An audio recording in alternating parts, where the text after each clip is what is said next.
Welcome back to our Scala class. And today we will look at tuples. It's a specific type of value, a data structure which is used to store different types of data. It's fixed size, immutable. We basically need to store different types of data, and we just need some sort of structure. We'll see how it works and see when can it be used, basically when can it be useful.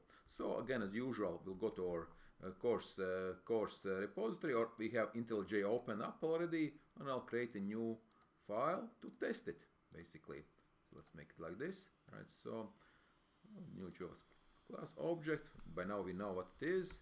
Day 15 and day 15 tuples, right? And again, extending the app trait, right? And let's have some fun with tuples. Print line. Let's make some tuples. So exclam, right? So while my tuple, right, will be basically Valdis, no 180, and maybe I don't know 3.14, right? So we use regular parentheses. We use regular parentheses, right, to create tuple. So look at this type. It's a right. Well, it doesn't say tuple, but actually see string int double inside, right? So it is actually a tuple, right? So it has three different types. Of course, I could add another one, right? Maybe I don't know. Maybe RTU, for example, right? So again, it will be string, integer, double string. Okay, so you see the tuples. We have nice static typing. Only question is, what do we do with this tuple? Well, can we get the data out of it? Well, we sure can, right? So we can of course print it basically. So tuples are often used as a shorter, quicker way of alternative to case classes, right?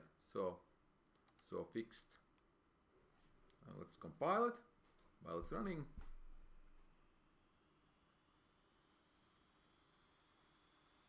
Right. Well, we are running not the wrong file. That is from the old one. Arguments from our previous lecture. So yes, we printed a tuple. So how do you get the individual values out? Is there an index? Well, there is, but it's not quite what you expect. So individual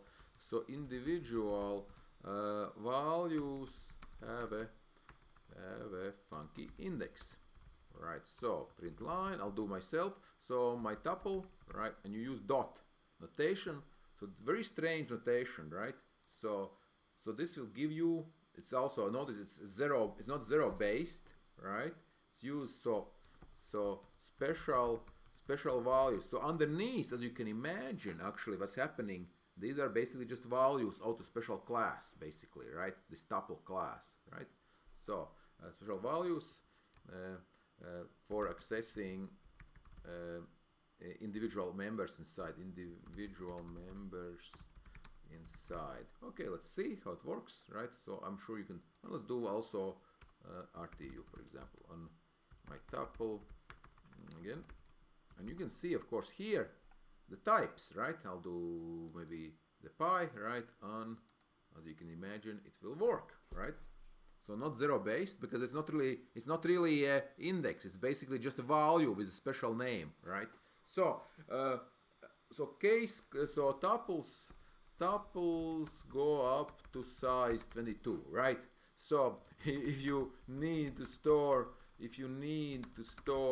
more than 22 items, well, then you need a better structure. Different structure, map, set, sequence, of some type perhaps, right? So again, so often tuples are used for short, again, so canonical use is, so again, right, so tuples in programming are used to pass along heterogeneous values, different types, right? So yeah, however, sequence types are used for homogeneous values, right? Same data type, right? So that's the main difference where you would use them. Okay, well, let's see. Do we have anything else interesting what we can do with tuples? Well, we'll see. Why I'm actually asking, because we are going to do more pattern matching, right? And then we can see that it might be actually quite useful, right? For this this is not completely, I mean, it's not useless, right? So it's not useless. So can we get out, right? So can we get out? So can we unpack tuples? Tuple unpacking. Let's try that. Unpacking tuples, right? Of course, I could do it directly. I mean, I could do it by these index, right? Directly, instantly. So I can do this. Let's try this. So val, name, you know, height, I don't know, pi, right? And I don't know, university, right? And we'll do it basically, right? It should work. That let's see, like this. It should work like this. Let's see. Let's see if this is correct. Or maybe I might need a parenthesis. So if equals my tuple, right? Let's see, is it correct? No, yeah, it didn't work correctly. Right, you actually get for, so we need, I think we need to do it like this. Yeah, I need to do it like this way. Yeah. Yeah, string, height, pi. So it's quite nice actually. You can unpack. So unpacking tuples, right? Of course, packing tuples easy. This is packing, yeah, right? To pack items into a tuple, right? We are packing different types, so we are unpacking. Of course, now I can just print them, use them as normal, you know, normal values. Of course, they could have been variables if you wanted to, you know, they have no relation to the tuple anymore, right? Print line name, of course, right? Print line, you know, height, and print line pi, right? And print line university, right? Okay, so of course, as you can imagine, this will work, right, and it works. Okay, so can we go loop through them? Yes, we can, but then it is slightly, so how about looping? Let's look up in our, we have the, give you the documentation for the tuples, right? So that's where the documentation lives. And again, you can use this, right? Unpacked, right? Right, we did this, well, pattern matching actually technically, right? And we'll see also about going in looping, right? So we'll go loop through the tuples. See, can we loop through the tuples? Because of course we don't have the different types of items, right? So we'll see. And the recommendation again is if you have to choose between tuples and case class of course have named elements, right? So this might be, if you had a planet here, right? Planet name and distance would be probably better than using tuples, because of course I also don't really like using this type of tuple too much, because, well, because you have this non-descriptive name, right? So again, I will add this here, right? So this is the commentary on, right? So let's see what happens if we try to loop through. I think we could. Let's try val my value, you know, item it, right? Can we do this? Let's try it. Well, first of all, what is it gonna be, right? Not with 4, of course. 4, right? Yeah. And can we do anything with it?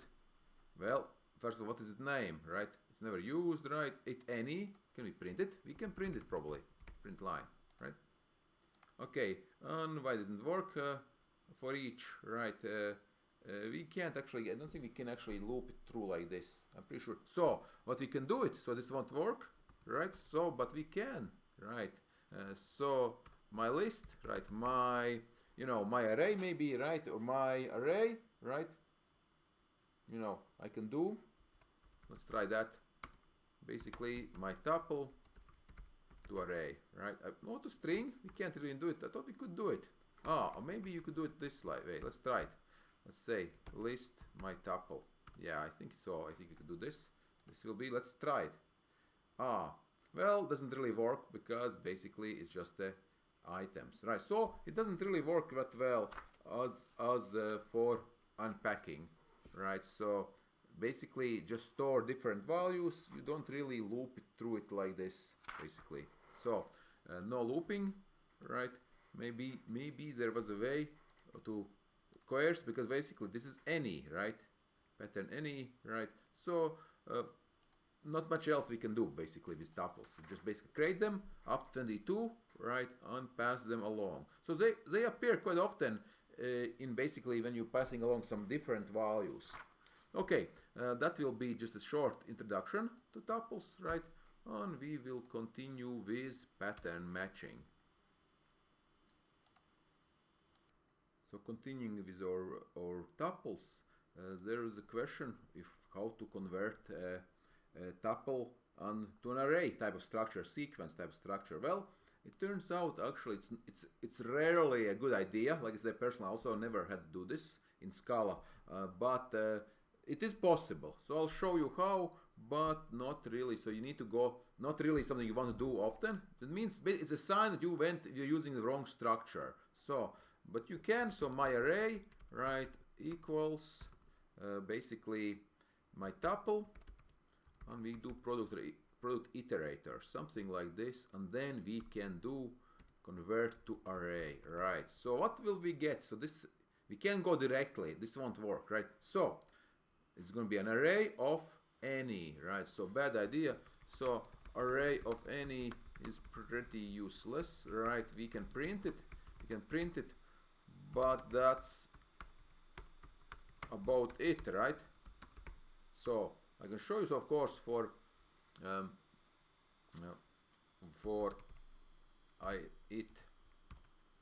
my array, right, and I can print line it, right, and it will print, right, it's it, right, it will print it, right. So so it's possible, but not recommended, because it will give you basically, right, you're storing wrong type of data, right? Of course, if you somehow, I don't know, for some reason they're all same types, you can convert, you could try converting to something, right? I mean, you could convert all, well, of course you could convert all these to strings, right? I mean, you could convert them to strings and create a array of strings. It's possible, right?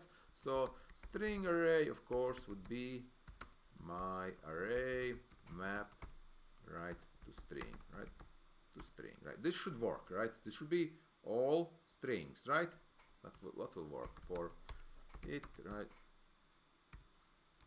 String array, and of course that really doesn't change much else otherwise, right? It's possible, right? About we could cast each member to string, right? So any, right? Because any is basically really loose. It's about as loose as you can get in type hierarchy, right? So now it works, right? So now this is an array of strings, right? Slightly better, right?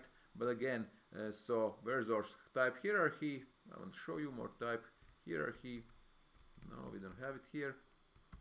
Date type hierarchy in Scala, right? And there we go. So any is like the top level, basically, right? So it's completely amorphous, basically. There's no extra